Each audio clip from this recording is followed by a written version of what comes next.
మీ ఎలాంటి వ్యాపార ప్రకటనలకైనా వెంటనే మా ఛానల్ సంప్రదించండి. అందరూ నమస్కారం. ఈరోజు మన స్టూడియోలో ప్రముఖ ఆధ్యాత్మికవేత్త ఐకాన్ ఆస్ట్రాలజర్ కట్టుపల్లి సురేష్ బాబు గారు ఉన్నారు. సో గురువుగారితో మాట్లాడేద్దాం. నమస్కారం గురుగారు. జై శ్రీమన్నారాయణ. గురుగారు, నరఘోష, నరదిష్టి, శత్రుభయం. సో ఈ రోజుల్లో ఏదన్నా ప్రాబ్లమ్స్ ఎక్కువగా ఎవరన్నా ఫేస్ చేస్తున్నారంటే 3 ప్రధాన కారణాలు చెప్పొచ్చు మనం. సో ముందుగా మనం మేషరాశి తీసుకుందాం. లైఫ్ లాంగ్ వీళ్ళకి ఉపయోగపడేలాగా, సో ఎవరన్నా ఏమన్నా చెడు క్రియలు చేయించినా పక్క వాళ్ళ ఏడుపులు వీళ్ళకి తగలకుండా ఏదన్నా ఒక మంచి రెమెడీ తెలియజేయండి గురుగారు వీళ్ళ కోసం.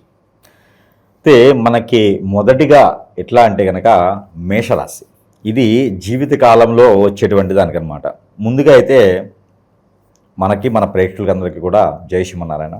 మణికంఠ గారు ఎలా ఉన్నారు? బాగున్నాను గురుగారు. ఓకే. ఇందులో రాసుల గురించి మనము కామన్గా ఎట్లా అంటే మంత్లీ ప్రెడిక్షన్స్ కానివ్వండి, మనకి వీక్లీ ప్రెడిక్షన్స్, పక్షాన ప్రెడిక్షన్స్ ఇలా ఉంటాయి చాలా వరకు. ఏ రోజు చెప్పే విధానం కూడా ఉంటుంది. కాకపోతే మామూలుగా జాతకం అనేది ఇవన్నీ కూడా మనం ప్రతిరోజు చూసుకునే అవసరం లేదు. ఎన్నిసార్లు జాతకం చూయించుకుంటే అన్ని క్షణాలు ఆయుక్షణం అవుతుంది. ఇది ప్రతి ఒక్కరు గమనించుకోవాలి. ముఖ్యంగా ముందు ప్రతిదానికి యూట్యూబ్లు ఉన్నాయి కదా, ఫ్రీ మనీ ఉంది, అంటే ఒకసారి రీఛార్జ్ చేసుకుంటే ఫ్రీగా వస్తాయి కదని చెప్పేసి అని ఈ రోజు నాకు ఎలా ఉందో, ఈ క్షణం నాకు ఎలా ఉందో, ఈ గంట నాకు ఎలా ఉందో చూసుకుంటుంటే అదే మనకు నెగిటివిటీ. దేని చెప్తున్నానంటే అదే మనకి చాలా నెగిటివిటీ. ఎప్పుడు కూడా మన పేరు మనం కానీ, మన డేట్ ఆఫ్ బర్త్ మనం కానీ, లేకపోతే మన జాతకం మనం కానీ చూసుకుంటూ ఉంటే కనుక అది చాలా నెగిటివిటీ మన మీద. ఎందుకంటే ఎదుటి వాళ్ళకి అది తెలిసిందనుకోండి, కొన్ని క్లుప్తంగా ఉండాలి. భార్యాభర్తల వ్యవహారం, ఆస్తి సంపాదన, అలానే జాతకం, ఈ 3 కూడా చాలా గుప్తంగా ఉండాలి. లేకపోతే మన మీద ఖచ్చితంగా నరదిష్టి ఉంటుంది. ఇది మాత్రం ఖచ్చితంగా అందరూ గుర్తుపెట్టుకోవాల్సిన విషయం ఇది. సో ఏం చేయబోతున్నావు ముందే చెప్పేస్తే కనుక ఖచ్చితంగా ఏడుపులు తగులుతాయి. అది ఇంకోటి ఏంటంటే ఎదుగుదలలో ఆటంకాలు కానివ్వండి, అందరి నోరు, అందరి కళ్ళు, అందరు ఒకేలా ఉండరు కదా. ఇప్పుడు జాతకం చూసేవారైనా అమ్మో ఈ నేను వ్యాపారం పెట్టేసి ఉద్యోగుతాడట, మరి మన దగ్గర రాస్తాడో ఆడో ఇప్పుడు అడిగేద్దాం అని చెప్పేసి వీళ్ళకి వేస్తూ ఉంటుంది. సో ఇక్కడ ఏమవుతుందంటే మనం చేసేటువంటి పని ఎదుటి చెప్పకూడదు. ఇవన్నీ కూడా కామన్గా అందరూ ఆలోచించుకోవాల్సిన విషయాలు. ఒకప్పుడు మనకి ఉమ్మడి కుటుంబాల్లో పెద్దవారు ఉంటారు కాబట్టి ఈ జాతకాలు గట్రా వాళ్ళే చూసుకొని అరే బాబు నువ్వు ఇది చేసేరా అమ్మ ఇది చేసేసి అని చెప్పేసేవారు. ఈరోజు అది లేకపోవడం వల్ల కూడా ఒక రకమైనటువంటి ఇది ఉందన్నమాట. దానివల్ల ఈ గురువుగారులే గతి అవుతున్నారు. ఈ గురువుగారు కూడా దౌర్భాగ్యులు అయిపోయినారు ఈ మధ్యన. సో అది వేరే కంటెంట్. అయితే మనకి ఈ యొక్క ద్వాదశ రాశుల్లో ఒకటైనటువంటిది మేషరాశి. ముందుగా అసలు ఈ మేషరాశి గురించి మనం ఆలోచించినట్టయితే అసలు ఈ మేషరాశి యొక్క గుణగణాలు, వీరు జీవితకాలం కూడా ఎలాంటి పరిహారం చేసుకోవడం వలన వీరికి దౌర్భాగ్యులైనటువంటి గురువు దగ్గరికి వెళ్ళేటువంటి అవసరం లేకుండా, ఏదన్నా మంచివారు ఉన్నప్పుడు వారికి సరైనటువంటి సమయంలో వీరికి దొరకకుండా, అలానే వీరికి ఇంకొకరి మీద ఆధారపడకుండా ఉండేందుకు, ఏదైనా ముందుగా మనం మంచి చేసుకుంటే బాగుంటుంది అనుకునేందుకు వీరికి వీరే పరిగణన తీసుకొని రెమెడీస్ చేసుకుంటే చాలు అనుకునే విధంగా, అంటే ఇంటి వైద్యం అనమాట.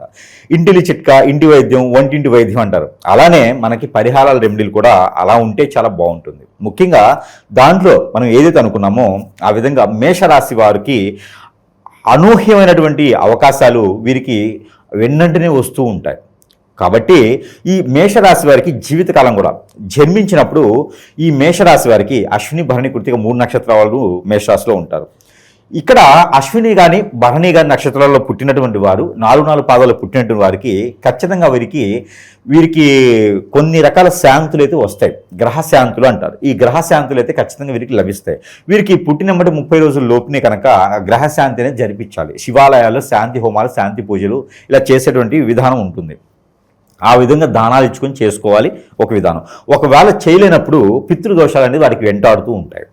పితృదోషాలు వెంటాడటం వల్ల వారి జీవితంలో చదువుకోవడానికి కానివ్వండి విఘ్నాలు ఏర్పడతాయి, తగాదులు అవుతుంటాయి, పెళ్లి సరైన సమయానికి అవ్వకపోవటం, సరైనటువంటి దారిలో నడవలేకపోవటం, ఏదో చెడు వ్యసనాలు పట్టడం, అంటే జీవితంలో ఎదిగేదానికి ఉన్నది.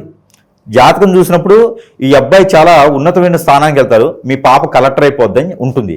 కానీ మనకి దోషాలు తీర్చుకోకపోవడం వలన మనకి అవి వెంటాడుతూ ఉంటాయి. ఆ వెంటాడుతూ ఉండడం వలన మనం చేయాల్సినటువంటి కార్యక్రమానికి విఘ్నాలు ఏర్పడతాయి. అది ఎదిగే కొందైనా సరే ఆ జాతకానికి పరిహారం అయిన తర్వాతనే ముందుకు వెళ్తుంది. గ్రహాలు శాంతిగా ఉంటే ఎలాంటి జాతకుడైనా సరే అదృష్టవంతుడు అవుతాడు. గ్రహాలు శాంతింప చేయలేదనుకోండి, ఖచ్చితంగా మన లోపల ఆకలేస్తుంది అనుకోండి, ఇమ్యూనిటీ పవర్ తగ్గిపోతుంది, కోపం వస్తుంది, తర్వాత నీరసం వస్తుంది, మన కళ్ళు తిరిగి పడిపోతాం మనమే. ఇప్పుడు ఎండ బాగా ఉన్నప్పుడు ఏం చేయాలరా అంటే కళ్ళు తిరిగి పడిపోవాలన్నట్టు అనమాట. అట్లనే మనకి సృహద పడిపోతారనమాట. అలానే మనకి గ్రహాలన్నీ సానుకూలంగా ఉంటే మనలో చర్మవేదనలు రాకుండా బ్లడ్ సర్క్యులేషన్ అవుతూ ఏ రకమైనటువంటి రుమ్మతులు రాకుండా మనకి అనుకున్నటువంటి పనులు ముందుకు వెళ్తూ ఉంటాయి. ఆ చాకచక్యం వెళ్ళాలంటే గ్రహాలను శాంతింపజేయాలి.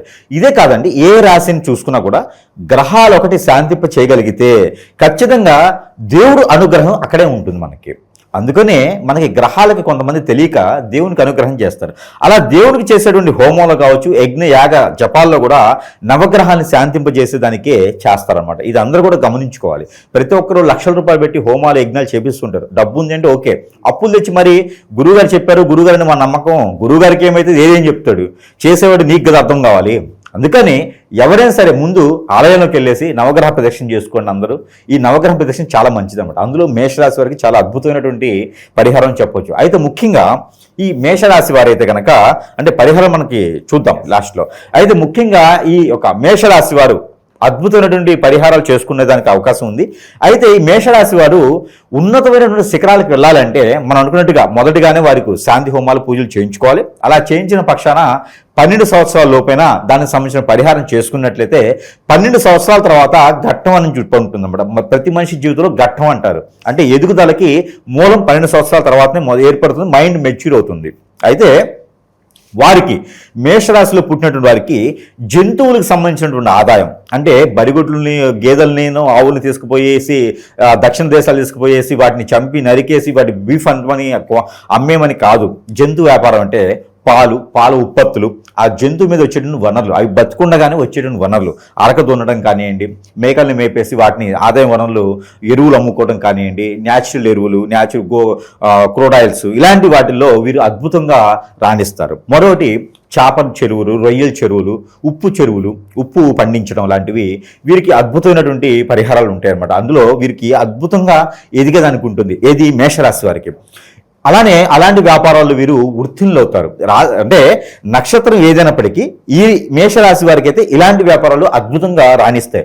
మరొకటి ఇంకొక ముందడుగు వేసేసి వీరికి ఈ యొక్క ఇది మనకి రైతులుగా పంటలు పండించేదానికి కూడా వీరికి అద్భుతంగా ఉంటుంది. ఇక ట్రాక్టర్స్ లాంటివి అంటే ఏది అయినప్పటికీ కూడా వ్యవసాయానికి సంబంధించినటువంటి వనరుల్లో వీరికి అద్భుతమైనటువంటి జీవితంలో ఎదిగేదానికి ఆస్కారం ఎక్కువ కనిపిస్తోంది. గ్రహాలు కూడా సానుకూలంగా వీరికి లభించేదానికి కనిపిస్తూ ఉంది. ఇకపోతే వీరికి భార్య భర్త అన్యోన్యంగా ఉన్నంత వరకు కూడా ఆ దేవులు కూడా వీరికి కరుణిస్తారు. వీరి మధ్యన గొడవైందా అంటే జాతకంలో ఏదో మతలబు ఉందని అర్థం. ఎందుకంటే ఏదో పరిహారాలు ఖచ్చితంగా వీరు తీయించుకోవాల్సినటువంటి పరిస్థితి ఉంటుందని అర్థం. ఎందుకంటే వీరి మధ్య గొడవైంది అనుకోండి, వారి యొక్క అదృష్టం కూడా పోయినట్టే. వీరు ఎప్పుడు కూడా శాంతంగా ఉండాలి, భార్య మీద భర్త మీద ఇద్దరి మధ్య అన్యోన్యత భావంతో ఉండాలి. ఇలాంటి వారు మాత్రమే జీవితంలో ఎదగలుగుతారు. అందులో మేషరాశి వారికి ముఖ్యంగా. మరొకటి, మేషరాశిలో పుట్టిన వారికి చాలా మందిలోనూ కుజదోషం ఒకటి ఉంటుంది. ఎందుకంటే అందరికీ ఉంటుందా గురువు గారు అంటే కాదు, చెప్పలేం. 60% కుజదోషం ఉంటుంది మేషరాశిలో పుట్టిన వారికి. మరొకటి, ఈ మేషరాశి తిథుల్లో పుట్టిన వారికి ఎందుకు కుజదోషం వస్తుందంటే మేషరాశి వచ్చే సమయానికి, ఆ నక్షత్ర పాదాలు వచ్చేటువంటి సమయానికి ఖచ్చితంగా ఈ యొక్క కుజుడు వచ్చేసి 2, 4, 6, 9 స్థానాల్లోనే కనిపిస్తుంటాడు. కాబట్టి వీరికి కుజదోషం అనేది ఖచ్చితంగా ఉంటుంది. కొంతమందిలో శని భగవాని యొక్క అశుభ దృష్టి కూడా ఉంటుంది.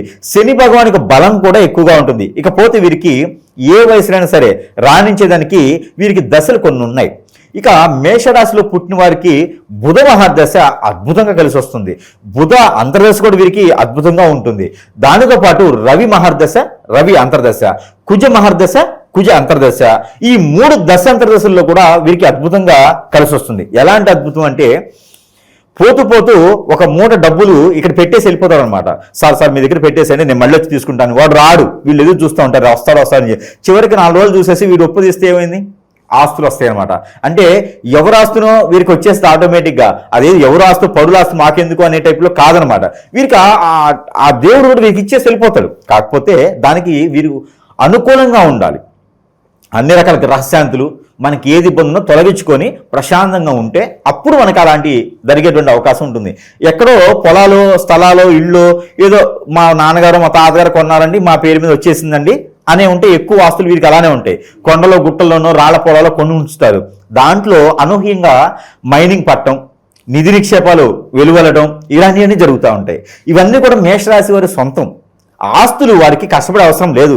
అలాగా ఓ 10 గేదెల్ని పెట్టుకుని అలా కూర్చుంటే కూడా వారికి జరిగిపోతుంది. కోట్ల రూపాయలు పరిగెత్తుతారు అనమాట. అట్లాగా సంపాదించుకునే వనరులు కలిగినటువంటి వారే ఈ మేషరాశి వారు.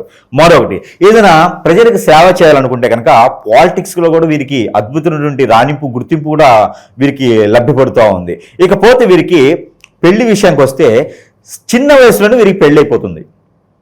ఆ సమయంలో చేసుకోలేదంటే చాలా పెద్ద వయసు వచ్చిన తర్వాత అవుతుంది. ఇక వీరికి ఎఫ్ఐఆర్స్ లాంటిది వీరి సొంతం కాదు. వీరికి అలాంటి ఆలోచన ఉండదు.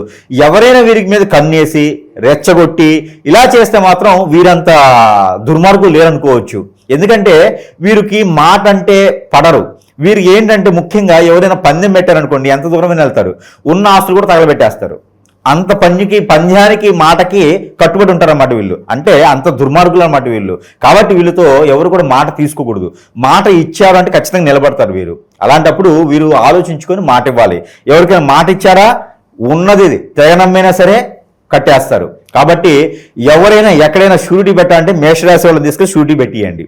ఎందుకంటే ఎవరు కట్టకపోయిన డబ్బులు మేషరాశి వాళ్ళు కడతారు కాబట్టి ఫ్రెండ్స్గా ఉన్నా, రిలేషన్గా ఉన్నా, దేంట్లో అయినా బాధ్యతలుగా ఉంటారు, కోపదారితనంగా ఉంటారు. కోపదారితనంగా ఉన్నారు కానీ మంచివారు కాదు అని కాదు, మూర్ఖులు, చాలా మంచి వ్యక్తులు. మాట మీద నిలబడతారు. ఒకటంటది మడిని తిప్పము మాట మీద నిలబడతామని. అదే ఆ ఒక డైలాగ్ వీళ్ళకైతే కరెక్ట్గా సెట్ అయ్యింది అనుకోవచ్చు. అలాంటి మేషరాశి వారికి అద్భుతమైన పరిహారాలు కూడా కావాలి. దానికన్నా ముందు ఇంకో విషయం చెప్పాలి. గురువుగారు మీకేమైంది కూర్చొని చెప్తారు, మరి మా రాశిలో అలా జరగట్లేదు, మరి అసలు ఏమవుతుందో అర్థం కావట్లేదు మాకు అనంటే అది రాశిలో సంబంధం లేదు. రాశి మనం పుట్టినప్పుడే ఏర్పడుతుంది. నక్షత్రం మనం పుట్టినప్పుడే ఉంటుంది నక్షత్ర మండలి. అదే విధంగా మనం ఉండం కదా, నలుగురిలో తిరుగుతూ ఉంటాం, నలుగురిలో ఎన్నో విషయాలు చేస్తూ ఉంటాము. దేవుడు కూడా మన జాతకం రాసి పంపించాడు, ఇలా బతుకురా అని. ఎదుటి వాళ్ళు మన జాతకాన్ని మారుస్తూ ఉంటారన్నమాట. అలాంటి వారిని మార్చినప్పుడు మనం ఎదుగుతూ ఉంటేనో, మన పని మనం చేస్తూ ఉంటేనో. ఇప్పుడు చూడండి, మేషరాశి వారికి ఎఫ్ఐఆర్స్ అలవాట్లేదు, కానీ ఎవరో వచ్చి కన్నేస్తారు. దానివల్ల చెడిపోయేది ఎవరు? మేషరాశి వారు. బాధ్యతలు పోతాయి, మాట పోతుంది, సంపాదించుకోలేరు, వీరు ఏజ్ పోతుంది. తర్వాత గురువుగారి మీద పడతారు, గురువుగారు మీరు చెప్పారు మాకు జరగట్లేదని. వీళ్ళు చేసుకుని తెలియదు. కాబట్టి ప్రతిదీ జాతకంలో ఉండదు, జాతకంలో ఉన్నట్టుగా జరగదు. ఎందుకంటే జాతకం దగ్గర మనం ఉండాలిగా. ఇప్పుడు నేను చెప్పాను పలాంటి వ్యాపారం చేసుకొని బాగుంటుందని, అందరూ చేస్తారా? ఎవరికి తగ్గిన వనరులు వారికి ఉంటాయి. అలాంటి వ్యాపారాలు చేసేవారికి ఏమవుతుంది? అక్కడ ఏమవుతుందంటే ఆటోమేటిక్గా శత్రువులు పెరుగుతారు, మిత్రులైనా శత్రువుగా మారతారు, ఎదుగుదల ఇష్టం ఉండదు. అలాంటప్పుడు ఏం చేస్తారు? మన మీద ఖచ్చితంగా ఒకప్పుడు ఏమయ్యేదంటే కర్ర యుద్ధాలని ఉండేవి, మాల యుద్ధాలు, మల్ల యుద్ధాలని ఉండేవి. ఒకప్పుడు అవసరమైతే చొక్కబట్టు బయటికి లాగేసి కొట్టేసి వెళ్ళిపోయేవారు, పొరుగు తీసేవారు, పొరుగు తీయడం మొదలుపెట్టేవారు. ఈ రోజుల్లో అట్లా ఎవరు చేయట్లేదు. అందరు గురువులు, నాలా గురువులు చాలా మంది ఉన్నారు కదా, సీక్రెట్ గా క్రియలు చేపిస్తున్నారు. అప్పుడు అంతే కంటికి కనిపించే వాళ్ళు ఎవరో శత్రువు మనకు తెలిసిపోయేది. ఈ రోజుల్లో ఏమవుతుందంటే నాలాంటి గురువులు చాలా మంది ఉన్నారు. నేను చేయను అనుకోండి, వేరే విషయం, నేను చెడు చేయను. అయితే గురువులు చాలా మంది ఉన్నారు ఈరోజు. వాళ్ళు ఏం చేస్తారంటే ఆ గురువులు చెప్పడం కూడా అనవసరం, వాళ్ళని గురువులు అనడం కూడా అదో దరిద్రం. అయితే ఈ చాలా మంది ఏమవుతుందంటే మన వాళ్ళంతా కూడా వాడు ఎదగకూడదని చెప్పి మేమే బాగుండాలి. ఇంకోటి ఉంది, గడ్డి వాడిన కుక్క తన తిందో ఎదురు తినేదని. ఇదే సామెతగా వారు బాగుపడలేరు, ఎదుటోడు బాగుపడుతుంటే ఓర్చుకోలేరు. ఈ తత్వం చాలా మందిలో ఉంటుంది. మానవులు కళ్ళు ఎందుకు ఇచ్చాడో కానీ అసలు కళ్ళు లేకుంటే బాగుంది, కళ్ళు లేని ప్రపంచం చాలా అందంగా ఉంటుందంట, నాకైతే తెలియదు. కానీ అయితే ఉన్న తర్వాత అలవాటు పడ్డాం కదా, ఇంకేం చేయలేం ఇప్పుడు. అయితే ఇలాగ మనకు తెలియని వాళ్ళు ఎవరైనా ఎక్కడికైనా వెళ్ళి మన మీద చెడు క్రియలు చేయించవచ్చు. ఆ చేయించడం ద్వారా మనకి ఖచ్చితంగా చెడు జరుగుతుంది. భార్యాభర్తల మధ్య దూరం అవుతుంది, ఆందోళన, చికాకు, వ్యాపారాల్లో నష్టం, చేపల చెరువులు వేస్తారు, చచ్చిపోతాయి. అన్నీను ఏం చేయలేరు, నష్టం వస్తుంది. గురువుగారు చెప్పారు కదని వేస్తారు, దుష్టుడు చెప్పారు కదనే అయిపోతూ ఉంటాయి అన్నమాట. ఇక బతకడానికి లేకుండా అప్పులు పాలై ఉంటారు. ఇక అప్పులు బాధ తెచ్చుకుంటే ఇంకో అప్పు తీసుకొస్తుంటారు. ఈ ఎదిగేదానికి ఆస్కారం ఉండదు. ఒకడు ఎదుగుతాడు, వాడు ఎవరంటే దుష్టుడు, దుర్మార్గుడే. అదేంటి అందరినీ చేతులు పెడుతుంటే చూసారా, వాడు ఒక్కడే ఎదుగుతాడు. కాబట్టి వాడు ఎన్నాళ్ళు ఎదుగుతాడో తెలియదు. కాబట్టి ఎవరైనా సరే నేను చెప్పాల్సింది ఒకటే, ఫైనల్గా ఏ రాశైనా ఏ నక్షత్రమైనా ఆ నక్షత్రం తగ్గట్టుగా అన్నీ బాగానే ఉంటాయి. మనిషి జీవితంలో ఏది కూడా దేవుడు మంచి చేస్తాడు, ముందు జీవనం కొనసాగిస్తాడు. ఈ రోజు లేదురా బాబు అనుకోవడానికి లేకుండా చేయడు ఎవరికిను. అలా కాకుండా వేరేలా ఉంది, భార్యాభర్తల నుంచి దూరమైనారు, పిల్లలు దూరమవుతున్నారు, మాట వినట్లేదు, పొరుగు, ప్రఖ్యాత, హోదా అన్నీ పోతున్నాయి, నేను చేసే పరిస్థితులు ఉండట్లేదు, అసలు నేను ఏం చేయాలో అర్థం కావట్లేదు నాకు అనుకుంటే ఖచ్చితంగా మన మీద జరుగుతుందని అర్థం. ఖచ్చితంగా అది ఇంట్లో వచ్చిన కోడలు కావచ్చు, ఇంట్లోకి వెళ్ళిన అల్లుడు కావచ్చు, కొడుకు వేరే వ్యసనాలతో చేయించవచ్చు. ఈ రోజుల్లో పరిస్థితి నమ్మేలా లేదు, మర్డర్ చేసేసి టబ్బుల్లో పెడుతున్నారు ఈ రోజున. అందువల్ల ఇవన్నీ కూడా హిప్నటిజం, బ్లాక్ మ్యాజిక్ వల్లనే అవుతాయి. లేదా అంత ఈజీగా ఎవరు వినరండి, ఎవరి జాగ్రత్తగా వారు ఉంటారు. ఇవన్నీ కూడా గమనించుకోవాల్సినటువంటి తరుణం, సందర్భం. ఈ కలియుగం ఇప్పుడే వచ్చేసింది కాబట్టి ఖచ్చితంగా మన కలియుగంలో ఎవరిని నమ్మేటువంటి పరిస్థితి లేదు. అందరికీ ఈ సందర్భంగా నేను తెలియజేసింది ఏంటంటే కనుక ప్రతి ఒక్కరు కూడా సమీప దూరంలో ఉన్నటువంటి గురువుని సంప్రదించండి. మన జాతకం అనేది పక్కన పెట్టండి, అది చూసుకునే టైంలో చూసుకోవచ్చు. పుట్టినప్పుడు, పెళ్ళప్పుడు, సచ్చేటప్పుడు ఇక జాతకం అవసరం. నీకు ఏదైనా మధ్యలో దరిద్రం బాగలేదు, ఆరోగ్యం బాగాలంటే జాతకం చూపించుకో, రోజు అవసరం లేదు. నీకు బాగలేదంటే మాత్రం గురువుని సంప్రదించాల్సిందే. మనకి ఏమైందనేది ఖచ్చితంగా అక్కడ పరిష్కార మార్గం దొరుకుతుంది. ఆ విధంగా ముందుకు వెళ్ళాలి. అలా వెళ్తేనే మన జాతకం సరిపోతుంది. కానీ గురువు గారు అని చెప్పి కామెంట్ పెట్టేస్తే అవ్వదు, దాంట్లో ఎటువంటి సందేహం లేదు. కాబట్టి దీని అందరితో పాటు మేషరాశి వారికి నేను చెప్పాల్సింది ఒకటి, వారికి వారే పరిహార మార్గం చూసుకోవాలంటే కనుక మేడి చెట్టు అని ఉంటుంది.